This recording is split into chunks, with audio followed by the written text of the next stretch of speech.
सावधान, जर तुम्ही दररोजच्या जेवणामध्ये हे तेल खात असाल तर तुमच्यासाठी एक अत्यंत धक्कादायक आणि काळजाचा ठोका चुकवणारी बातमी समोर आली आहे। कारण जर तुमच्या घरामध्ये यापैकी कोणतेही तेल असेल तर आता तुम्हाला डायरेक्ट शिक्षा होणार। मित्रांनो, आज जर मी तुम्हाला एक साधा प्रश्न विचारला की तुमच्या स्वयंपाकघरामध्ये दररोज वापरला जाणारा सर्वात महत्त्वाचा पदार्थ कोणता, तर तुम्ही म्हणाल भाजी, डाळ किंवा चपाती। पण खरं उत्तर आहे कुकिंग ऑइल म्हणजेच गोड तेल।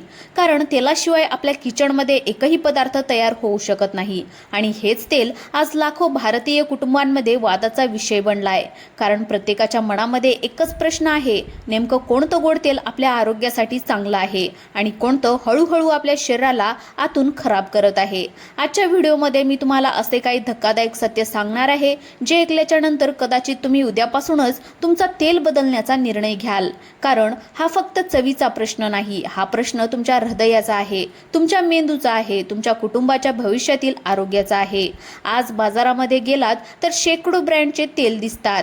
रिफाइंड सूर्यफुलाचं तेल, रिफाइंड सोयाबीन तेल, रिफाइंड पाम ऑइल आणि जाहिरातीमध्ये हे सगळेच तेल अत्यंत हेल्दी असल्याचा दावा करण्यात येतो। पण मित्रांनो, जाहिरात आणि वास्तव यामध्ये खूप जास्त मोठा फरक असतो आणि आज आपण हाच फरक उघड करणार आहोत। सर्वात आधी बोलूयात रिफाइंड ऑइल बद्दल। कारण भारतामध्ये सध्या सर्वात जास्त वापरलं जाणारं तेल हे रिफाइंड ऑइल आहे। नाव ऐकलं की वाटतं की काहीतरी शुद्ध केलेलं, काहीतरी सुधारलेलं, पण प्रत्यक्षात रिफाइंड म्हणजे तेलावर केलेली केमिकल सर्जरी असते। या प्रक्रियेमध्ये बिया प्रचंड उष्णतेवर गरम केल्या जातात, त्यावर हेक्सेन सारखी केमिकल्स टाकली जातात, त्यानंतर ब्लीचिंग केलं जातं, डिऑर्डरायझिंग केलं जातं म्हणजेच वास काढून टाकला जातो, रंग काढून टाकला जातो आणि शेवटी आपल्यासमोर येतं एक पारदर्शक दिसणारं तेल जे दिसायला सुंदर असतं पण आतून पूर्णपणे मृत असतं। कारण या संपूर्ण प्रक्रियेमध्ये त्या तेलामध्ये नैसर्गिक जीवनसत्वे, अँटीऑक्सिडंट्स आणि आवश्यक फॅटी ॲसिड नष्ट होतात। म्हणजेच आपण फक्त कॅलरीज खातो, पोषण नाही। आणि एवढंच नाही तर अनेक संशोधनामध्ये असंही दिसून आलं आहे की याचं उच्च तापमान प्रक्रियेमुळे ट्रान्स फॅट तयार होऊ शकतात आणि हेच ट्रान्स फॅट्स हृदयविकाराचा सर्वात मोठा शत्रू मानले जातात। म्हणजेच बाहेरून हेल्दी दिसणारं तेल आतून आजार पसरवणारं ठरतं। आणि आता तुम्ही म्हणाल, ठीक आहे, रिफाइंड ऑइल वाईट आहे, हे मान्य, पण मग पर्याय काय आहे? कारण प्रत्येकाला स्वयंपाक करायचा आणि तेल तर लागणारच आहे। तर मित्रांनो, याच प्रश्नाचं उत्तर आहे कोल्ड प्रेस्ड ऑइल, ज्याला मराठीमध्ये आपण कच्ची घाणीचं तेल म्हणतो। कदाचित तुमच्या आजोबांनी किंवा आजींनी तुम्हाला सांगितलेलं असेल की पूर्वी गावामध्ये घाण्यावर तेल काढलं जायचं, बैल फिरायचा, लाकडी घाणा फिरायचा आणि हळूहळू बियांमधून तेल बाहेर पडायचं। कोणतीही उष्णता नाही, कोणतंही केमिकल नाही, फक्त दाब आणि संयम। आणि याच पद्धतीला आज आधुनिक भाषेमध्ये कोल्ड प्रेसिंग म्हणतात। या पद्धतीमध्ये तेल कमी तापमानावर काढलं जातं, त्यामुळे त्यामधील नैसर्गिक पोषण तत्वे सुरक्षित राहतात। यामध्ये जीवनसत्व ई सुरक्षित राहतं, अँटीऑक्सिडंट सुरक्षित राहतात आणि सर्वात महत्त्वाचं म्हणजे हे तेल शरीरासाठी ओळखीचं असतं, म्हणजे शरीर ते सहज स्वीकारतं। आता एक छोटं उदाहरण पहा। समजा दोन माणसं आहेत, एकाला रोज ताजं घरचं अन्न मिळतं आणि दुसऱ्याला रोज पॅकेटमधील प्रोसेस फूड मिळतं। काही दिवसांनी तुम्हाला फरक स्पष्ट दिसेल। अगदी तसाच फरक रिफाइंड ऑइल आणि कोल्ड प्रेस ऑइलमध्ये आहे। एक जिवंत तेल आणि एक मृत तेल आहे। आता प्रश्न येतो, कोणतं कोल्ड प्रेस ऑइल घ्यावं? कारण पर्याय खूप आहेत। चला तर मग एक एक करून समजून घेऊयात। सर्वात आधी बोलूयात शेंगदाण्याच्या तेलाबद्दल। कारण भारतामध्ये सर्वात जास्त वापरलं जाणारं तेल हे शेंगदाण्याचं आहे। कोल्ड प्रेस शेंगदाण्याचं तेल हे मोनो अनसॅच्युरेटेड फॅट्स आणि पॉली अनसॅच्युरेटेड फॅट्सने समृद्ध असतं, जे हृदयासाठी फायदेशीर मानलं जातं। हे तेल खराब कोलेस्ट्रॉल कमी करण्यास मदत करतं आणि चांगलं कोलेस्ट्रॉल टिकवून ठेवतं। यामध्ये जीवनसत्व ई असतं, जे त्वचेसाठी, केसांसाठी आणि वृद्धत्व रोखण्यासाठी उपयुक्त असतं। आणि सर्वात महत्त्वाचं म्हणजे शेंगदाण्याच्या तेलाचा स्मोक पॉईंट जास्त असतो, म्हणजे तुम्ही भाजी तळली तरी तेल लवकर जळत नाही आणि तेल जळत नसेल तर त्यातून विषारी घटक तयार होत नाहीत। पण इथे एक सर्वात मोठा धोका आहे। बाजारामध्ये मिळणारं बहुतेक शेंगदाण्याचं तेल हे रिफाइंड असतं। लेबलवर पीनट ऑइल असं लिहिलेलं असतं, पण आतमध्ये ते जुनं रिफाइंड तेल असतं। म्हणून फक्त नाव पाहून तेल घेऊ नका। लेबलवर cold press, wood press and refined असं स्पष्टपणे लिहिलेलं असतं। त्या ठिकाणी शक्य असेल तर स्थानिक घाणीवर काढलेलं तेल घ्यावं. गावाकडून आणा, छोट्या उत्पादकांकडून घ्या, कारण तिथे नफापेक्षा गुणवत्ता महत्त्वाची असते. आता कल्पना करा की तुम्ही वर्षानुवर्ष चुकीचं तेल वापरत होता आणि फक्त तेल बदलल्यामुळे तुमचं वजन नियंत्रणात येतं, तुमचं कोलेस्ट्रॉल कमी होतं आणि तुम्हाला जास्त ऊर्जा वाटू लागते. हे जादू नाही मित्रांनो, हा पोषणाचा नियम आहे आणि म्हणूनच हा व्हिडिओ शेवटपर्यंत पाहणं खूप महत्त्वाचं आहे. कारण अजून आपण बोलणार आहोत सनफ्लॉवर तेल, सरसो तेल, नारळ तेल आणि सर्वात महत्त्वाचं म्हणजे किती प्रमाणामध्ये दररोज तेल वापरायचं. हे जर तुम्हाला खरंच तुमचं हृदय सुरक्षित ठेवायचं असेल, तुमच्या कुटुंबाला दीर्घायुष्य द्यायचं असेल, तर एक भाग या ठिकाणी संपत नाही. ही फक्त सुरुवात आहे. खरी धक्कादायक माहिती पुढच्या भागामध्ये आहे, म्हणून व्हिडिओ अजिबात सोडू नका. पुढच्या भागामध्ये आपण पाहणार आहोत सनफ्लॉवर तेल आणि सरसो तेलाचं संपूर्ण सत्य आणि असे काही तथ्य जे आजपर्यंत तुम्हाला कुणीच सांगलेले नसतील. आता आपण पुढेच पाऊल टाकतोय आणि थेट त्या तेलांकडे वळतो आहोत जे जवळजवळ प्रत्येक भारतीय घराघरामध्ये सापडतात. आता सनफ्लॉवर तेल आणि सरसो तेल, आणि इथेच खरी गोंधळाची सुरुवात होते. कारण काही लोक म्हणतात सनफ्लॉवर तेल सर्वात हलकं आहे, तर काही लोक म्हणतात सरसो तेल सगळ्यात जास्त शक्तिशाली आहे. पण सत्य नेमकं काय आहे, चला हळूहळू उलगडूयात. सर्वात आधी सनफ्लॉवर तेलाबद्दल बोलूयात, कारण जाहिरातींमध्ये तुम्ही ऐकता की हे हार्ट फ्रेंडली आहे, हे लाईट आहे, हे हेल्दी आहे.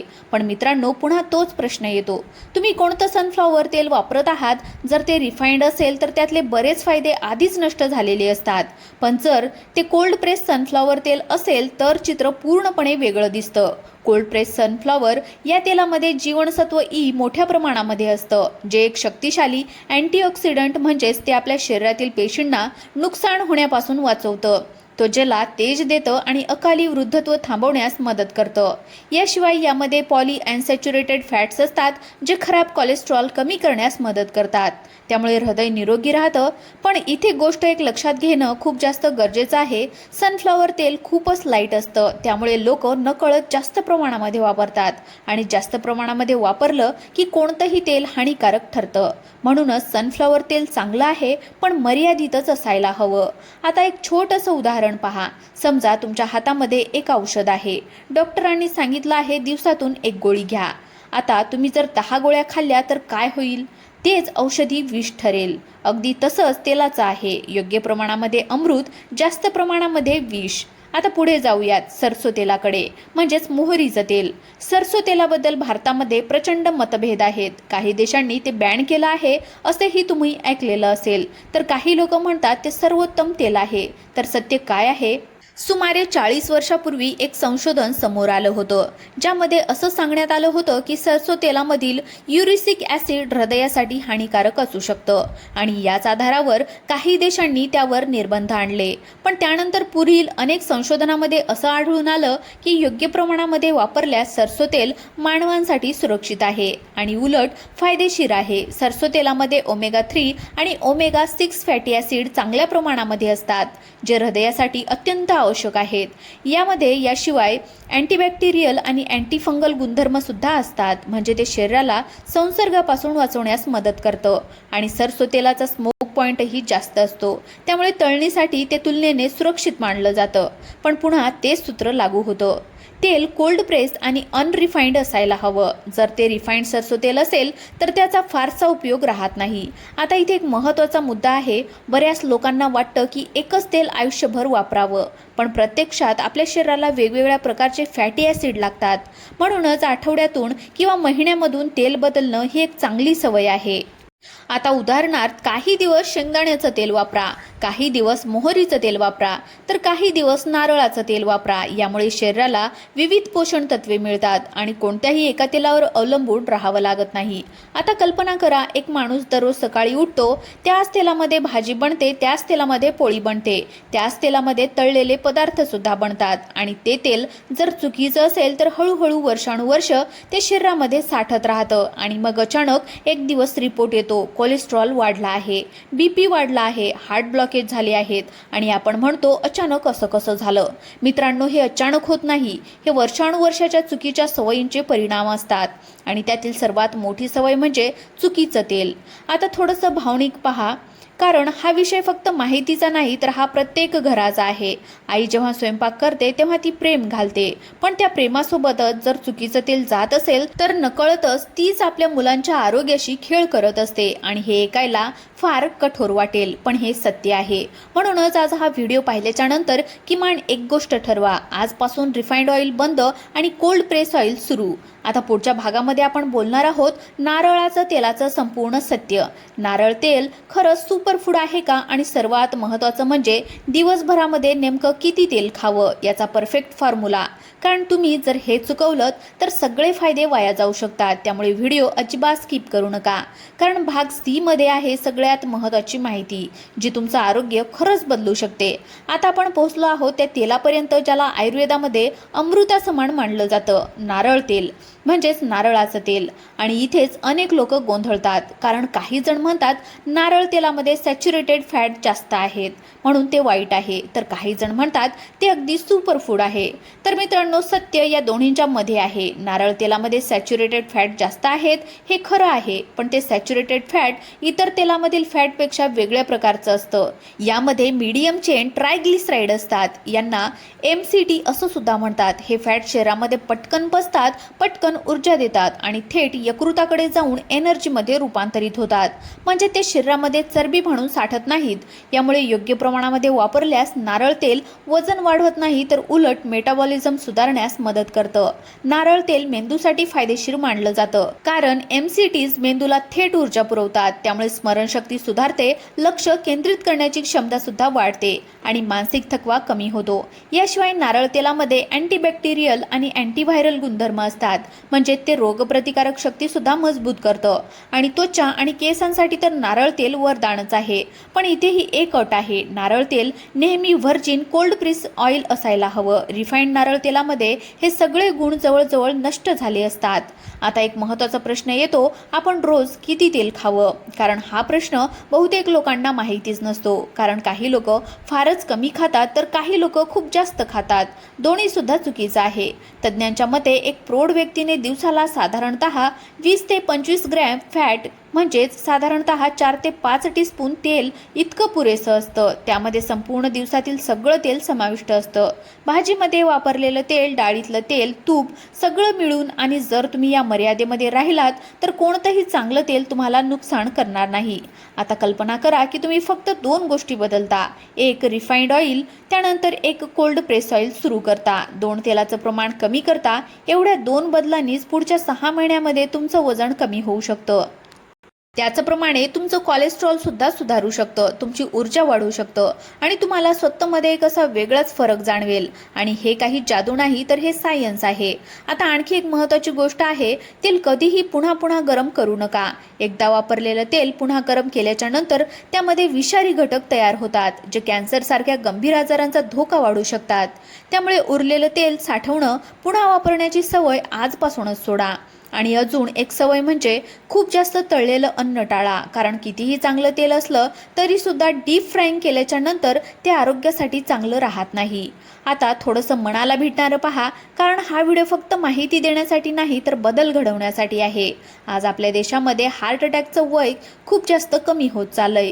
30 वर्ष 35 वर्षाचे तरुण अचानक कोसळत आहेत आणि आपण म्हणतो नशीब खराब होतं. पण मित्रांनो, नशीब नाही तर सवयी खराब आहेत. आणि त्या सवयीमधली एक मोठी सवय म्हणजे चुकीचं तेल. जर आज तुम्ही हा व्हिडिओ पाहून एकच निर्णय घेतला की आजपासून रिफाइंड ऑइल बंद आणि कोल्ड प्रेस ऑइल सुरू, तर समजा तुम्ही तुमच्या कुटुंबाला एक मोठं गिफ्ट दिलं आहे, आरोग्याचं गिफ्ट. आता शेवटच्या क्षणी मी तुम्हाला एक विनंती करते की हा व्हिडिओ इथेच संपवू नका. हा मेसेज पुढे पोहोचवा. तुमच्या आईवडिलांना, भावंडांना, मित्रांना हा व्हिडिओ नक्की शेअर करा, कारण कदाचित तुमच्यामुळे कुणाचं हृदय वाचेल, कुणाचं आयुष्य वाचेल आणि हेच या व्हिडिओच्या खऱ्या अर्थानं यश असेल. मित्रांनो, जर तुम्हाला आजचा हा व्हिडिओ उपयोगी वाटलेला असेल तर लाईक करा, चॅनलला सबस्क्राईब करा आणि कमेंटमध्ये नक्की सांगा तुम्ही सध्या कोणतं तेल वापरता आणि आजपासून कोणतं तेल वापरणार आहात. मी पुन्हा भेटेन अशाच एका महत्त्वाच्या विषयासोबत. तोपर्यंत काळजी घ्या, निरोगी राहा आणि लक्षात ठेवा, छोट्या बदलींनीच मोठं आयुष्य घडतं. धन्यवाद.